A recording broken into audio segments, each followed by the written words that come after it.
잠언 15장 1절입니다. 1절부터 18절까지입니다.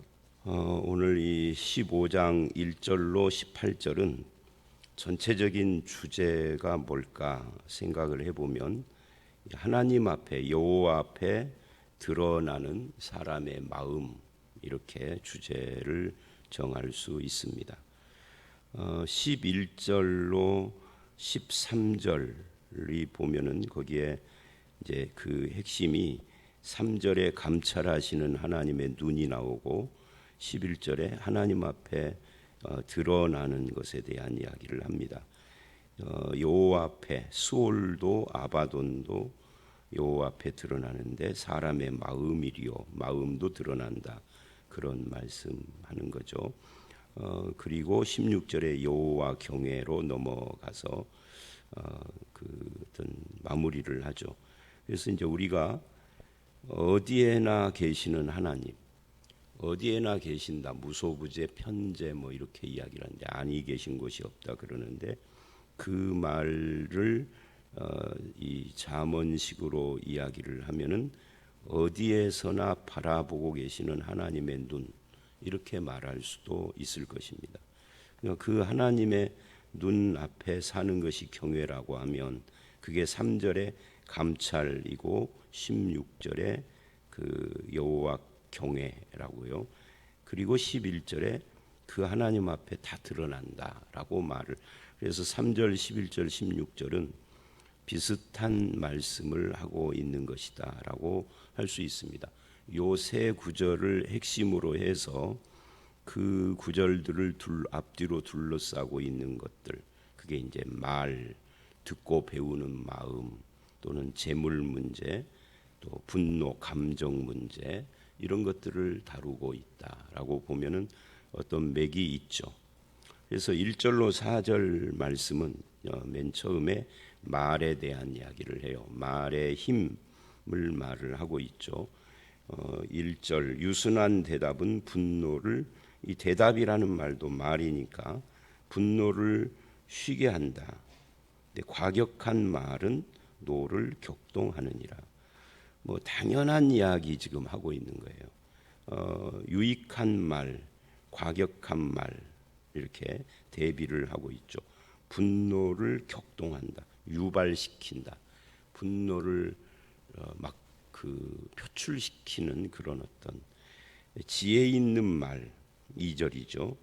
지혜 있는 자의 혀라고 하는데 이것도 혀도 말이죠. 결국 지식을 선히 베푼다. 근데 반대로 미련한 입, 미련한 것을 쏟아낸다. 즉 자제하지. 자기가 미련하고 뭘 알지도 못하고 지혜도 없고 하는데 그런데도 뭔가를 끊임없이 말하려고 하고 이렇게 나타나려고 하고 나서려고 한다, 그런 말이죠. 그러니까 그 자제하지 못하는, 근데 그 미련한 자가 자제를 못하는데 거기서 나오는 것은 결국 미련이 나오는 것이니까 이게 참 적당치 않은 모습이라는 거죠. 그 다음에 4절 온순한 혀, 이 온순한 혀는 생명나무다, 그렇게 이야기를 해요. 그러나 패역한 혀는 마음을 상하게 한다. 그러니까 이 패역한 혀는 이제 가시돋친 혀를 말하는 거죠. 상처를 준다 하는 거예요. 생명나무와 상처를 주는 것, 이 둘을 대비를 하고 있어요.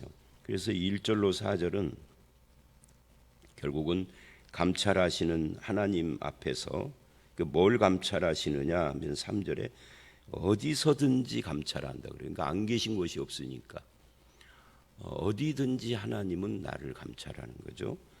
무엇을 감찰하느냐? 악인과 선인을 감찰한다. 그러니까 이게 이 사람이 악인의 삶을 살고 있는가, 선인의 삶을 살고 있는가, 이거를 보신다는 거예요. 그래서 그 하나님 앞에서 어떻게 하라는 거예요? 나의 입이 무엇을 말하고 있는가를 스스로 체크를 해봐라 하는 이야기를 지금 하고 있는 겁니다. 내 입에 어떤 것을 담고 있는가, 분노나 쓸데없는 말이나 상처 주는 말을 하고 있는가? 아니면 그 대신 남을 상처를 치유하고 온순하며 선하고 생명 주는 말을 하고 있는가? 그거 하나님께서 다 보고 계신다 하는 거예요. 하나님의 눈이.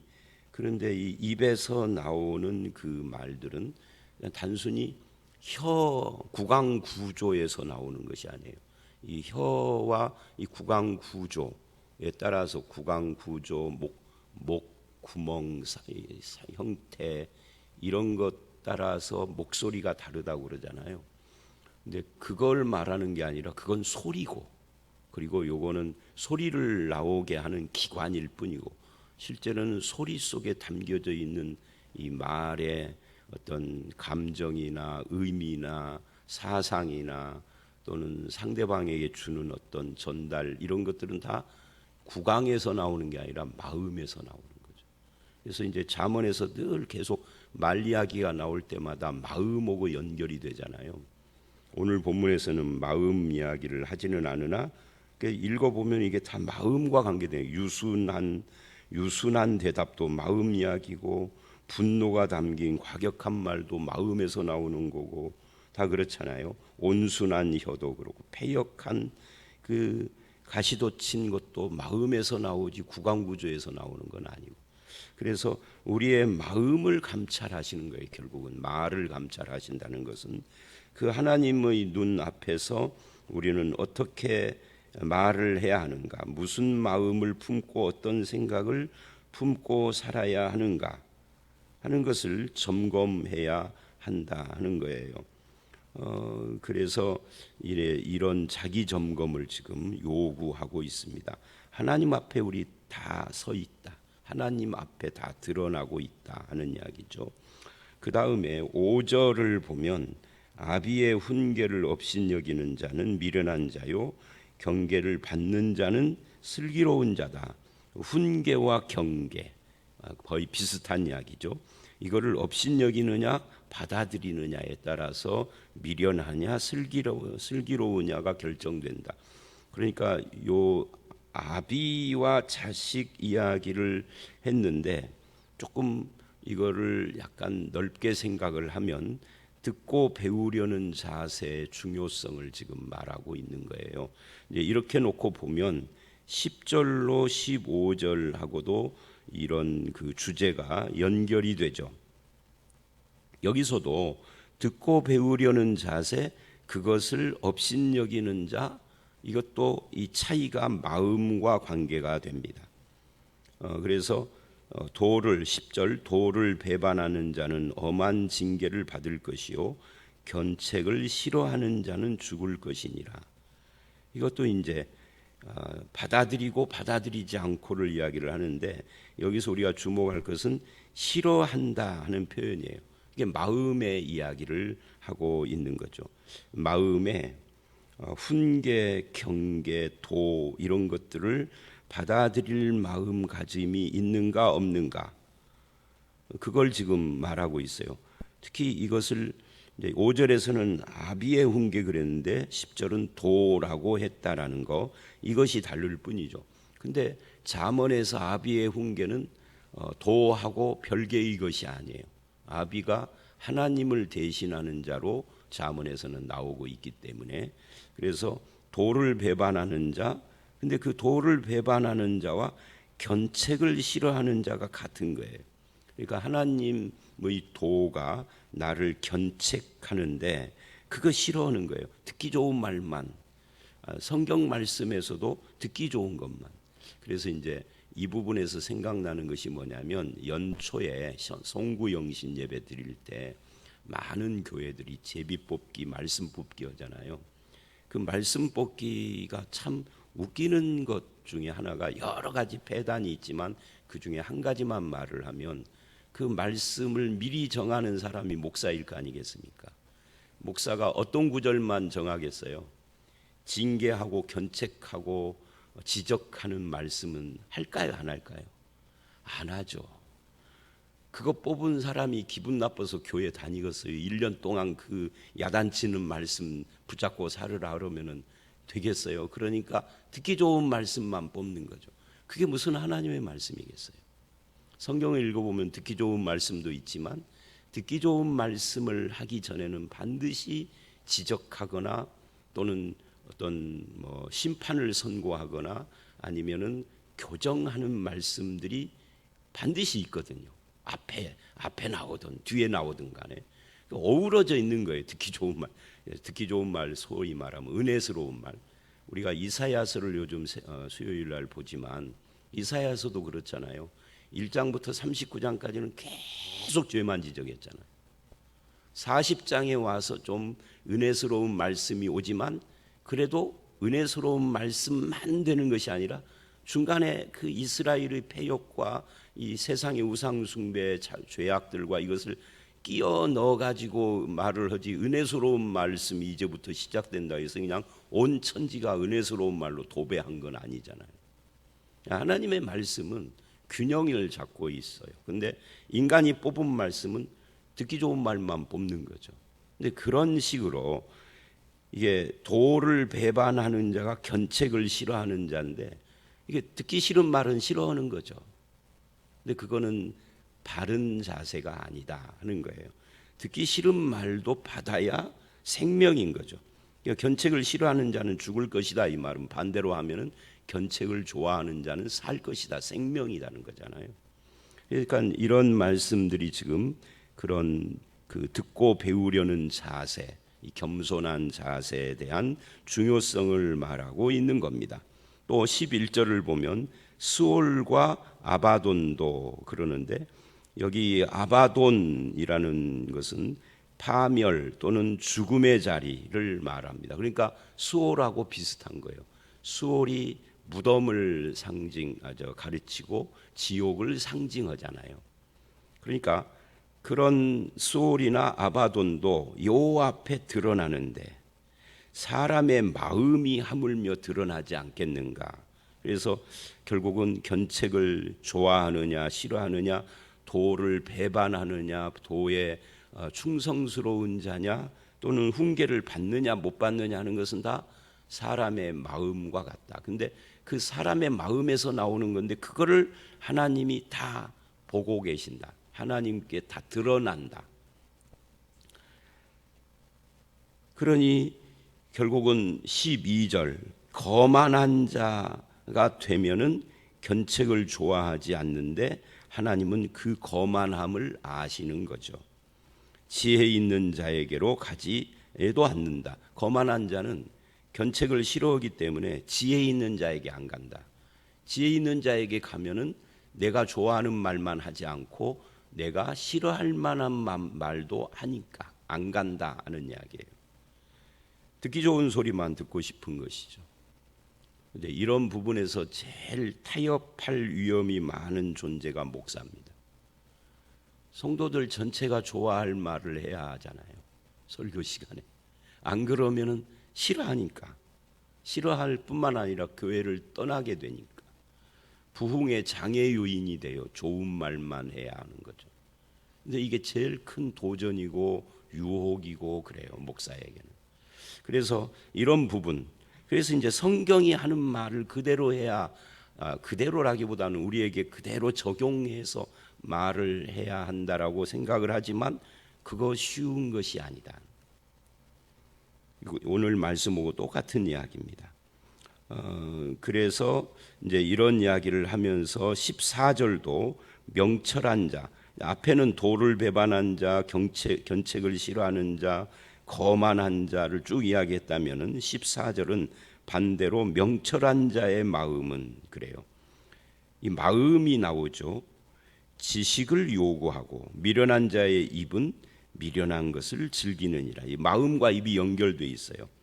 미련한 것을 즐긴다는 표현이 참 재미있죠. 자기가 미련한 말을 하고 있는 줄 모르니까 마치 자기는 굉장히 똑똑한 말을 하고 바른 말을 하고 있는 것처럼 미련한 것을 즐기고 있는 거죠.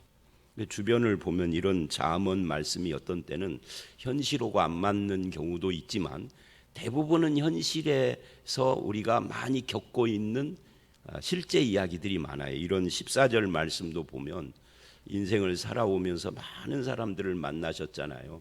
그리고 만나면 뭐예요? 항상 대화라는 걸, 말이라는 걸 하는데 실제로 어떤 사람은 정말 미련한 말을 진짜 똑똑한 척하고 하고 또는 굉장히 정당하고 바른 이야기를 하는 것처럼 미련한 말을 하는 사람이 사실상 많이 있음을 우리가 인정을 하죠. 그죠? 이 잠언이 그런 이야기를 지금 하고 있는 겁니다. 그리고는 이제 15절 고난받는 자는 그날이 다 험악하나 마음이 즐거운 자는 항상 잔치하느니라. 이 고난받는 자는 그날이 험악하다. 그러니까 고난받지 말아라 하는 것처럼 지금 그렇게 들려요. 그러나 여기서 말하는 것은 그 마음의 상태에 대한 이야기를 하고 있는 겁니다. 이 고난을 당하는 사람의 마음이 어떤가를 지적을 하고 있는 것이죠. 고난을 받으면은 즉 삶이 어려워지면은 항상 마음도 험악하고 그 삶의 날들도 험악한데 마음이 즐거운 자는 도대체 누구냐 하는 거예요. 이게 지금까지 우리는 13절에 있는 11절에 있는 여호와 앞에 드러나는 사람의 마음에 대한 이야기를 했어요. 13절도 마음의 즐거움은 얼굴을 빛나게 한다. 마음의 근심은 심령을 상하게 한다 했는데 15절은 고난받는 자하고 마음이 즐거운 자를 대비를 했습니다. 결국은 이 고난받는 자 요거는 13절의 마음의 근심하고 연결이 된 거죠. 그러니까 고난을 받는 사람이 다 마음의 근심을 가지고 있는 건 아니에요. 하나님을 의지함으로 고난을 달게 받는 사람도 있고 그러는 거니까 이게 마음의 문제다 하는 것을 보여주고 있는데 이 삶이 고통스럽고 고난 가운데 있어도 그래도 마음이 즐거운 자는 도대체 누구냐? 그게 이제 16절 이하하고 연결이 되죠.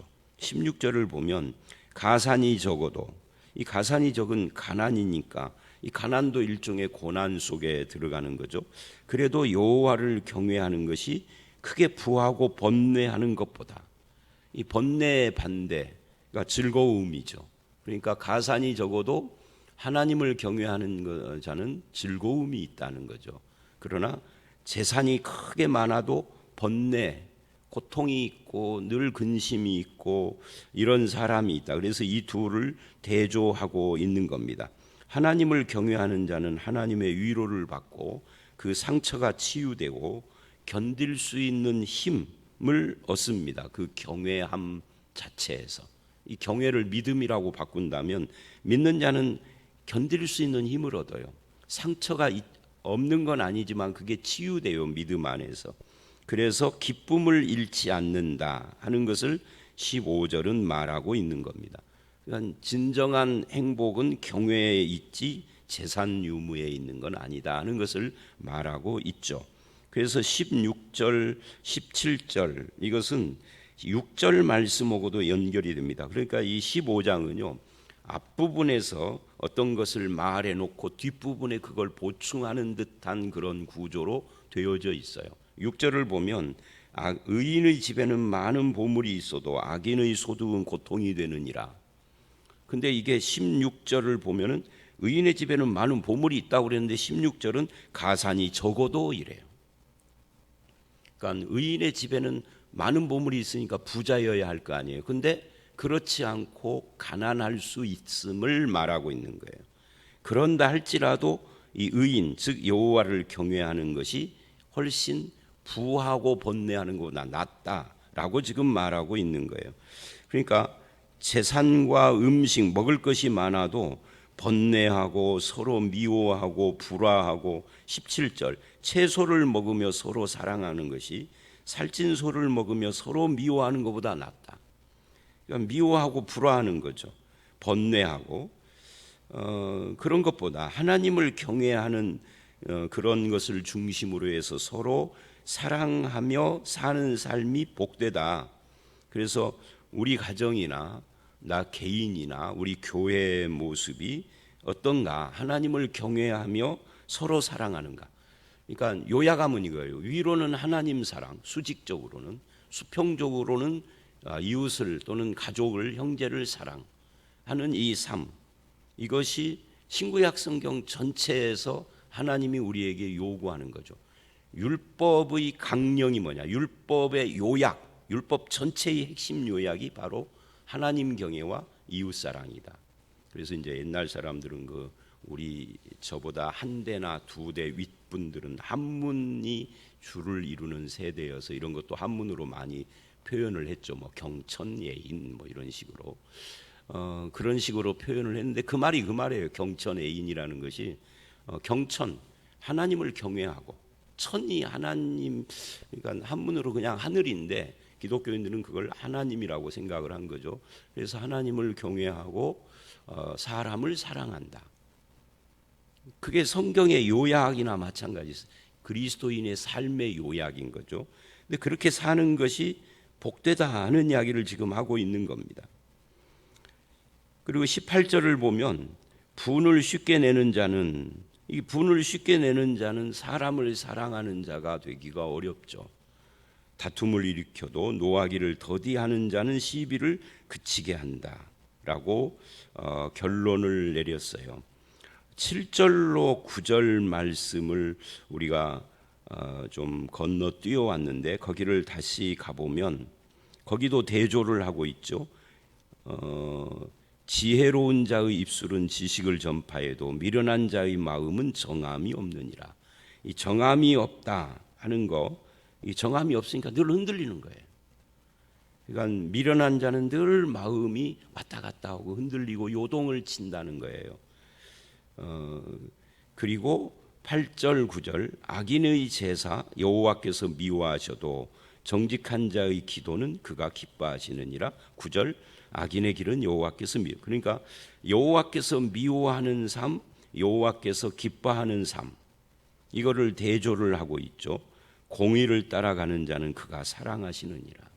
그러니까 우리가 결국 이제 오늘 말씀의 결론은 여호와 앞에서 우리가 다 드러나는데, 우리의 말도 드러나고 마음도 드러나고 우리의 행실도 다 드러나는데, 여호와를 경외하며 서로 사랑하는 삶을 살 것인가 말 것인가 할 때 이 문제가 7절로 9절을 보면, 특히 8, 9절을 보면 여호와께서 미워하는 삶이냐 기뻐하는 삶이냐, 하나님이 사랑하는 삶이냐 미워하는 삶이냐로 귀결이 된다는 것을 알 수가 있습니다.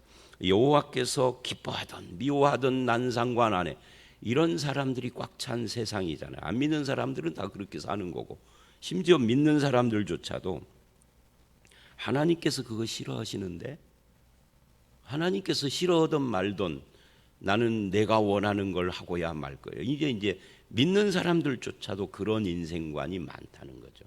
근데 잠언은 그것은 미련한 것이다. 그런 길을 가는 것은 결과 열매가 좋지 않다 하는 것을 지금 보여주고 있으면서 여호와 앞에 드러나는 우리의 삶이 하나님이 기뻐하고 사랑하는 삶을 살아야 하고, 그러려면 여호와를 경외하는 삶을 살면서 우리의 마음도 입술도, 그 다음에 그 관계, 가정이나 교회 안에서의 관계도 하나님을 경외하며 서로 사랑하는 그런 삶을 살아야 한다라고 결론을 내리고 있습니다. 저와 여러분의 삶, 하나님 앞에서 어떻게 살 것인가, 다 마음이 다 드러나는데 경외하는 삶, 하나님이 기뻐하는 삶을 살아가는 저와 여러분들이 되시기를 주의 이름으로 축원합니다. 함께 기도하겠습니다. 하나님 앞에 드러나는 인간의 입과 마음과 생각들을 지금 말씀을 통하여서 들었습니다. 우리의 말과 혀를 통하여서 나오는 말조차도 우리의 마음이 반영된 건데, 하나님 앞에 사는, 그리고 하나님을 기뻐하고 사랑하고 하나님의 기뻐하심을 최대의 축복으로 생각하는 자의 입술은 온순하고 과격한 말이 아니라 지혜 있는 말, 그리고 유익한 말을 한다고 했습니다. 우리가 그렇게 살게 하시고, 또 하나님의 말씀이나 훈계, 징계, 경계를 잘 안 들으려는 그런 패역한 마음이 아니라 늘 열려져 있어서 주님 앞에 잘 듣는 삶을 살게 하여 주시옵소서. 세상의 부를 추구하느라고 하나님이 싫어하는 삶을 서슴없이 살아가는 자가 아니라 하나님 앞에 하나님이 기뻐하는 삶을 살되 서로 사랑하는 삶도 함께 살아가도록 우리의 삶을 주장해 주시옵소서. 그래서 내가 살아가는 곳의 가정과 교회와 사회 어디서든지 주님이 주시는 참된 평안이 있고 생명이 있고 하나님께서 주시는 참된 기쁨과 즐거움을 누리는 성도가 될 수 있도록 인도해 주시기를 간절히 바라올 때 예수님 이름으로 기도드려 싸움나이다. 아멘.